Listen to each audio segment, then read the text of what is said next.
Et bonsoir à tous, j'espère que vous allez bien. Alors ce soir, vidéo spéciale écosystème Elidia. Nous sommes partis. Je vois que par rapport à Elidia, il y a beaucoup de discours très houleux à propos d'elle. Et moi, je suis là pour apporter le contre-discours. Vous savez que j'ai été éducatrice. J'ai quand même côtoyé ça, de côtoyer ce milieu, côtoyer des gens qui travaillaient là-dedans, côtoyer quand même des avocats, côtoyer des juges, côtoyer le tribunal. Donc c'est un fonctionnement que je connais très bien. Oui, mais là on n'est pas en train de débattre du fonctionnement du tribunal. Elle a mis une situation aux yeux du tribunal de l'opinion populaire, donc nous, l'Internet, et les gens lui demandent des preuves.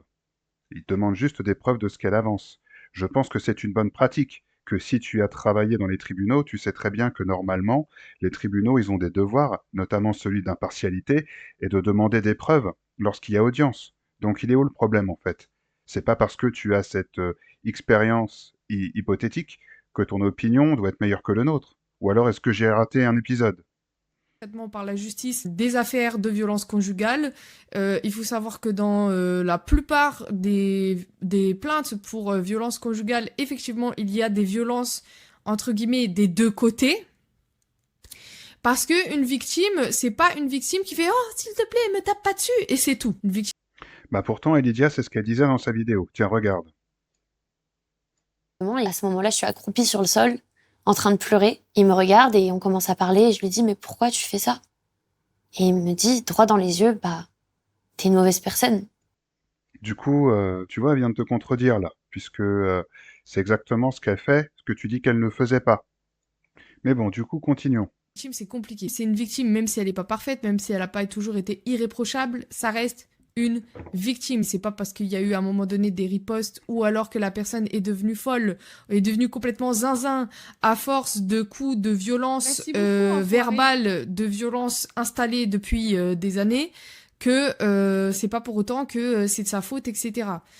Du coup, là, ce que tu es en train de dire, c'est que dans l'hypothèse où en fait c'est Fugu la victime, du coup, ce serait pas de sa faute s'il lui avait mis des baffes derrière la tête. C'est lui qui l'a dit, hein. Il a avoué qu'il avait levé la main sur elle parce que bah, elle le poussait un peu à bout. Donc tu es en train de confirmer que dans l'hypothèse où c'est lui la victime, on devrait rien lui reprocher. Enfin, c'est comment dire, c'est le sens dans lequel va ton discours. Ou alors ton discours est juste pour les femmes. Et les hommes, eux, ils ont rien à dire, même quand ils sont victimes de harcèlement au sein de leur couple. Je demande, hein, c'est juste des questions. Il y a des violences instaurées au sein d'un couple hétérosexuel, des dynamiques violentes que les femmes subissent. C'est propre aux femmes de subir ces violences-là. Il y a des dynamiques de violence euh, des hommes envers les femmes.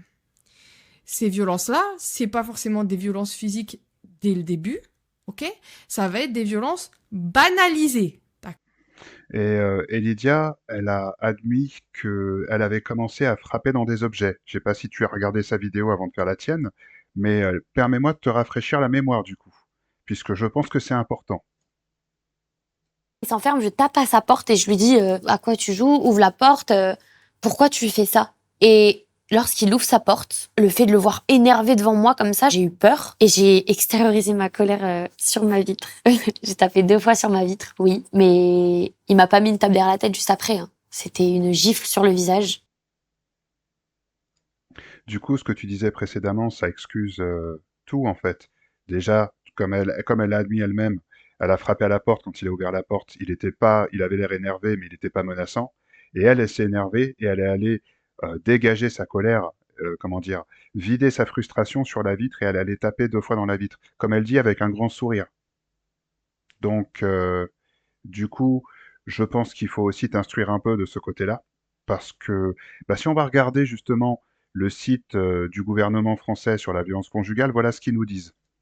Donc nous sommes sur le bon site, et comme tu peux le voir, c'est bien le site du gouvernement. Ah, message Discord. Euh, donc voilà ce qui nous intéresse exactement. On va peut-être l'agrandir si possible. Voilà, super. Peut-être le recentrer. Donc, par ses propos et comportements, votre partenaire ou ex-partenaire veut vous contrôler et vous détruire. Il veut vous dominer et prendre le pouvoir. Ces violences créent un climat de peur et de tension permanent. Les formes de violence sont multiples et peuvent coexister. Leurs manifestations sont les suivantes. Physique, bousculade, coup avec ou sans objet, strangulation, morsure, brûlure, séquestration.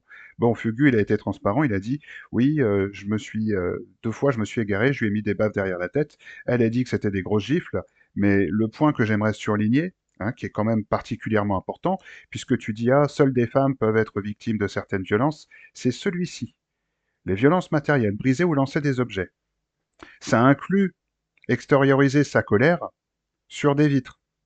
Du coup, elle vient te dire à l'instant que, en fait, il avait rien fait. Elle l'avait vu énervé après qu'il lui a ouvert la porte de sa pièce, et que tout ce qu'elle a trouvé à faire, c'est d'aller extérioriser sa colère sur les vitres. Donc, elle est aussi fautive que lui, du coup, puisque, comme c'est écrit sur le site du gouvernement, elle a créé un climat de peur et de tension. Donc, qu'est-ce que tu as à dire à propos de ça? Est-ce que ça va que dans un sens ou comment on fait? C'est la question que je me pose. Et puis, il y a un autre truc que j'aimerais te montrer aussi. Ce site, c'est SOS Violence Conjugale, du coup, que j'aime bien consulter aussi parce que c'est une bonne base d'informations. Donc, ça nous parle en fait des violences réactives ou réactionnelles. Tu sais, quand tu disais, oui, elle peut pas être fautive si elle pète un plomb parce qu'il la pousse et tout, machin, ça va dans les deux sens en fait. Et là, il y a écrit, la crise ou l'agression se produit généralement quand la victime tente d'exercer du pouvoir sur une décision ou sur sa vie, et que l'agresseur utilise de la violence pour gagner et imposer sa volonté. Quand elle est partie se défouler sur les vitres, c'était une tentative de, comment dire, d'apeurer ou d'intimider Fugu. Je sais que dans ton petit cerveau, ça se passe pas comme ça, et que tu n'arrives pas à concevoir ce que je suis en train de te dire, ça doit bugger là-haut, mais c'est probablement ce qui se passait. D'accord? On fait dans l'hypothétique, hein, ok? Peu importe la forme que prend la violence, psychologique, verbale, physique, sexuelle, elle a de grandes répercussions. La victime a peur, elle a mal, elle est blessée, et elle ne comprend pas pourquoi son partenaire réagit aussi brusquement, pourquoi il va aussi loin, comment la situation a pu dégénérer à ce point. Fugu, dans sa vidéo, il dit que il n'aurait pas dû le faire, mais qu'il l'a fait parce qu'il avait peur qu'elle se blesse elle-même. Parce que oui, si elle frappait dans la vitre et qu'elle pétait la vitre, et que du coup elle s'ouvrait la main sur les bouts de verre, il aurait très bien pu être accusé. Et c'est probablement de ce de quoi il avait peur. Elle avait déjà dû lui faire des conneries comme ça. Mais bon, j'imagine que c'est une femme et qu'elle a tous les droits. Revenons-en donc à ta vidéo et à ce que tu dis. D'accord? Des moqueries, rabaisser la personne, etc. Et cette personne, elle va faire plein de choses pour te rendre folle. Et le jour où c'est toi qui pète un plomb, elle va dire, ah ben vous voyez, elle est folle. Alors que t'as tout fait depuis le début pour que cette personne, elle pète un plomb. Donc là, du coup, tu es en train de faire ce que tu dénonces. Tu dis, ah bah oui, lui, il a juste dit qu'il l'avait frappé, du coup, ça me suffit. Mais elle, elle vient de dire, oui, je viens de déverser ma colère sur la vitre, donc elle a fait en sorte de lui faire péter un plomb, et maintenant qu'il a pété un plomb et qu'il lui a mis une baffe derrière la tête ou sur le visage ou quoi, là, tu l'incrimines et tu dis, ah bah, du coup, c'est ta faute. Mais alors, c'est du lard ou du cochon? Peut-être que si ça va dans un sens, ça devrait aller dans l'autre aussi. S'il faut pas la blâmer parce qu'elle pète un plomb dans ton scénario hypothétique, alors lui non plus, faut pas le blâmer. Ou alors il faut le blâmer parce que c'est un homme. Auquel cas, ça devient du sexisme. Enfin, je dis ça, hein, c'est juste comme ça, hein, c'est... Voilà. Mais bon, continuons. Si vous commencez à dire oui, on se tient pas, et Lydia, nanani, nanana, dégagez vos grand-mères les reines des putes. Je suis pas là pour faire un débat si c'est Elydia qui... Aïe, aïe, aïe, aïe, aïe. Tu disais quoi déjà en début de ta vidéo? Attends, on est à quoi? On est à 1,51? 1,54? C'était aux environs des... C'était quoi? C'était 5 ou 6 secondes? Attends, on va chercher.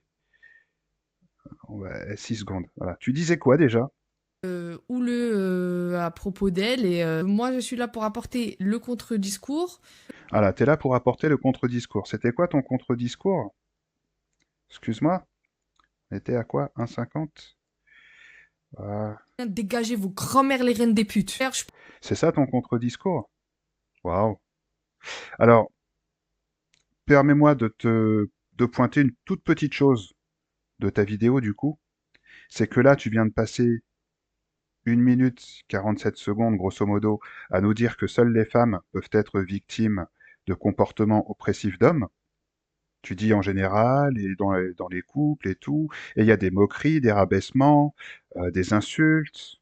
Donc tu nous as fait toute une salade là, et au bout de 1 minute 48, tu viens, toi, en tant que femme, nous rabaisser et nous insulter parce que notre opinion est différente du tien.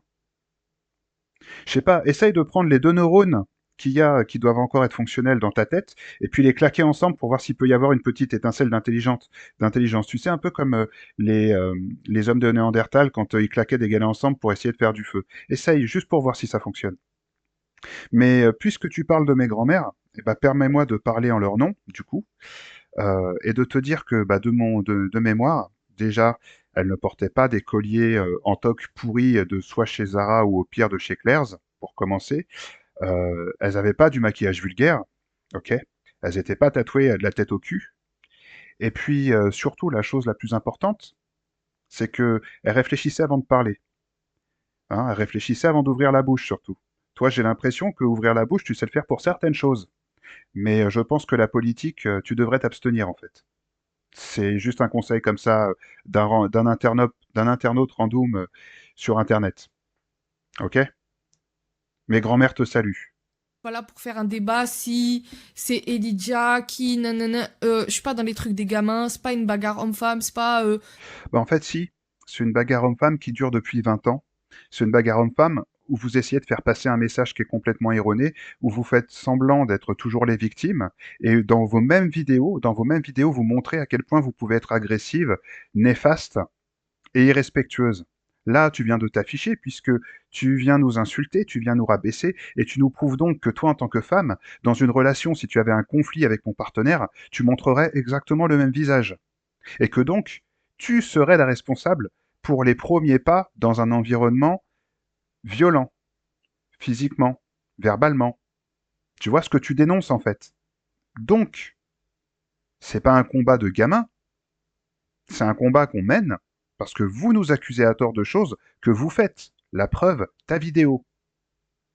Tu cogites ou il faut que je te fasse un dessin parce que je peux très bien te faire un dessin aussi, hein. Mais je sais pas.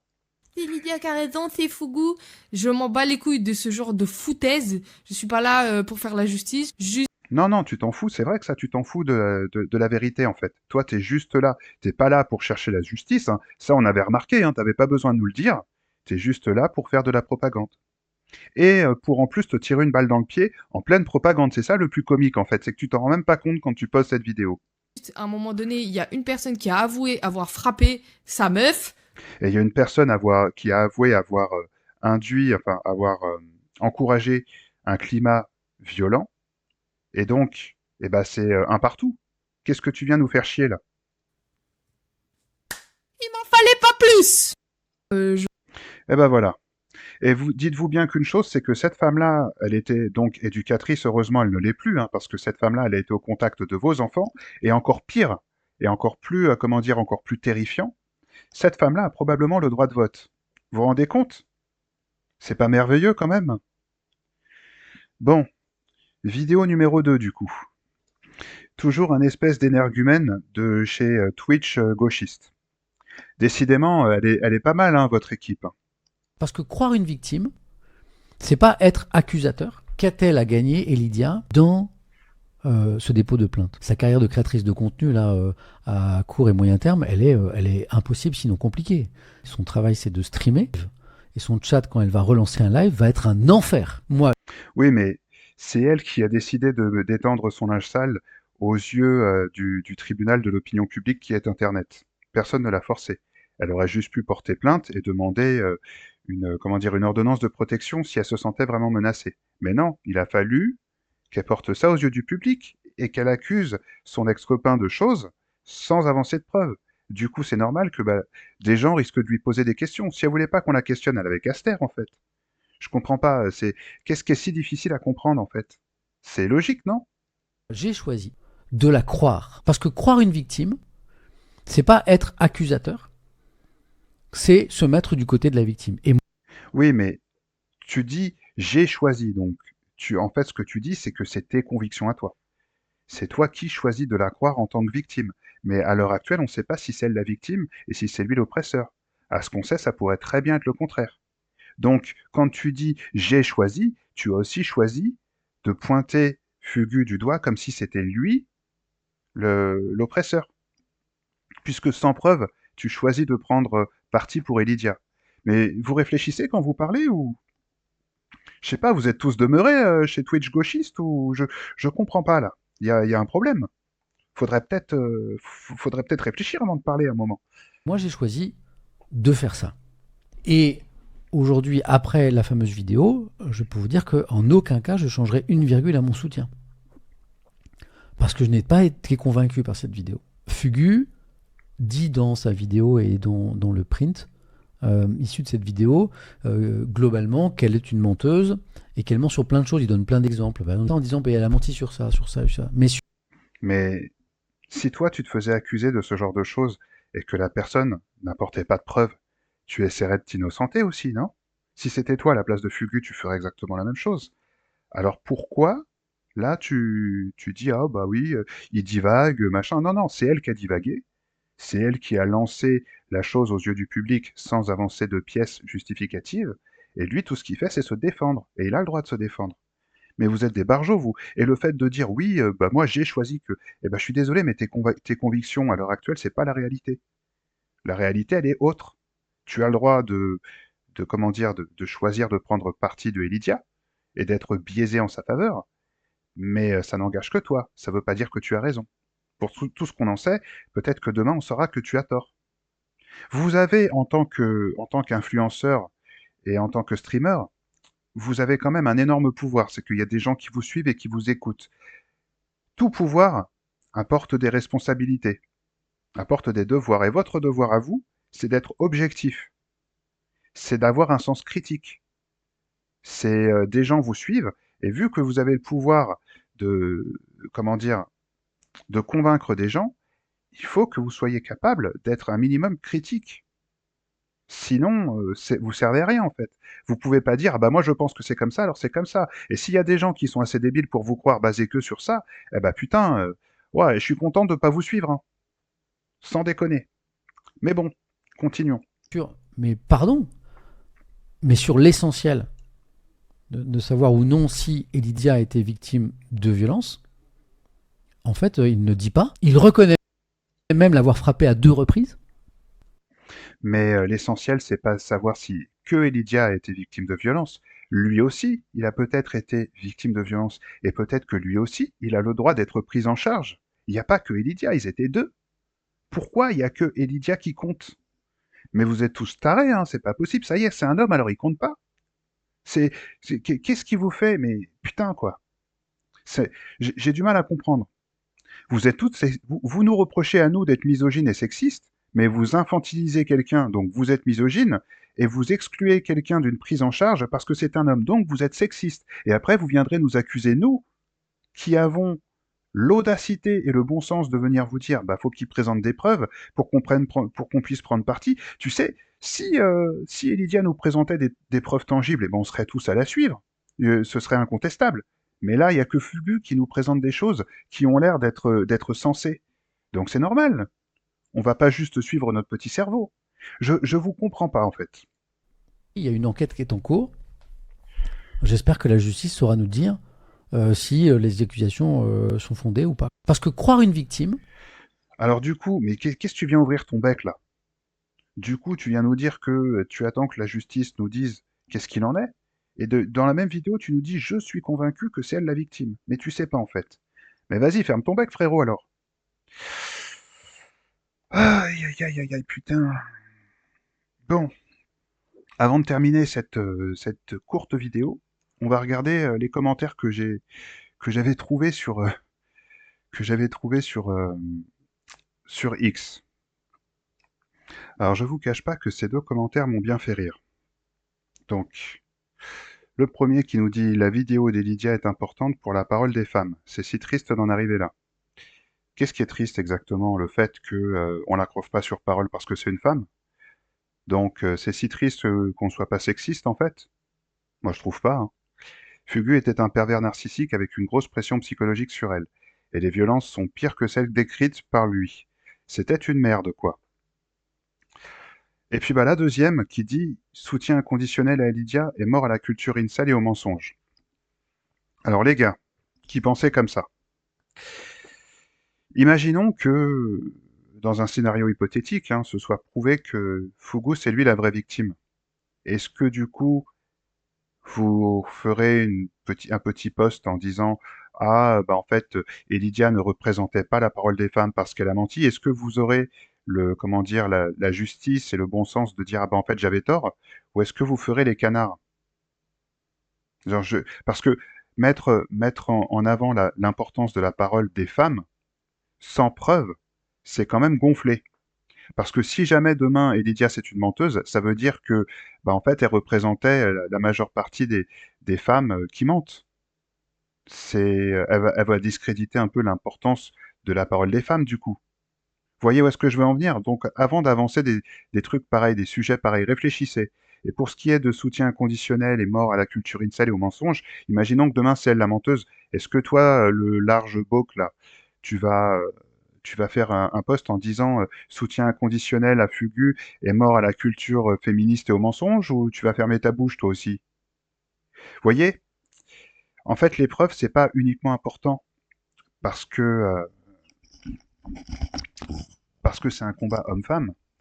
L'épreuve, c'est important aussi parce que, d'une part, imaginons que Lydia, comment dire, c'est quoi le mot que je cherche? Putain, il est tard, alors je commence à fatiguer. Elle souffre, voilà. Imaginons que Lydia, elle souffre d'une d'une pathologie mentale ou psychologique. On ferait condamner un homme sans preuve, alors que bah, la fille, elle pourrait très probablement souffrir d'une pathologie pareille. Vous comprenez? Donc c'est l'importance de la preuve. C'est parce que comme ça, un fou ne peut pas accuser quelqu'un d'avoir fait des choses qu'il n'a pas faites. Alors je suis pas en train de dire que Lydia elle est folle, hein. D'accord? Je suis juste en train de vous donner comment dire, un scénario hypothétique où une personne folle, eh ben, si on ne demande pas de preuves en fonction de son genre ou de son sexe, elle peut faire condamner n'importe qui. D'accord? Donc vous y compris, hein, ou votre fils. Et c'est l'autre point que je voulais développer, du coup, qui est la culture de l'accusation facile sans preuve. Bah, c'est un boomerang que vous n'avez pas forcément envie de lancer, parce que le jour où il vous reviendra dans la gueule, je vais vous dire une chose, il vous fera mal. Hein, ou il pourrait revenir dans la tronche de vos enfants aussi. Ça veut dire que là, vous soutenez une mentalité qui est vraiment malsaine et néfaste, qui empêche la société d'évoluer, qui condamne des innocents. Et l'innocent condamné dans 10 ans, 15 ans, hein, si vous continuez à promouvoir ce genre de mentalité-là, eh ben, l'innocent condamné dans 10 ou 15 ans, ça pourrait être votre fils. Vous comprenez un peu? Donc, la preuve est importante. Le sens critique et, euh, et du coup l'objectivité aussi. Pouvoir être capable de prendre du recul sur une situation qui nous est exposée et être objectif, c'est quelque chose de très important. Et spécialement pour ce genre de situation. Du coup, voilà. Moi, les gens qui soutenaient Ilédia aveuglément, je peux vous dire qu'une seule chose. Vous regardez sa vidéo. Je voulais faire une vidéo réaction à sa vidéo, mais 27 minutes où en fait elle se fait que se foutre de nous, ça m'a saoulé, hein. J'ai essayé 2 soirs d'affilée et mes vidéos en fait dépassaient quasiment les 1 heure. Et au bout d'un moment, ça me saoulait, je perdais patience.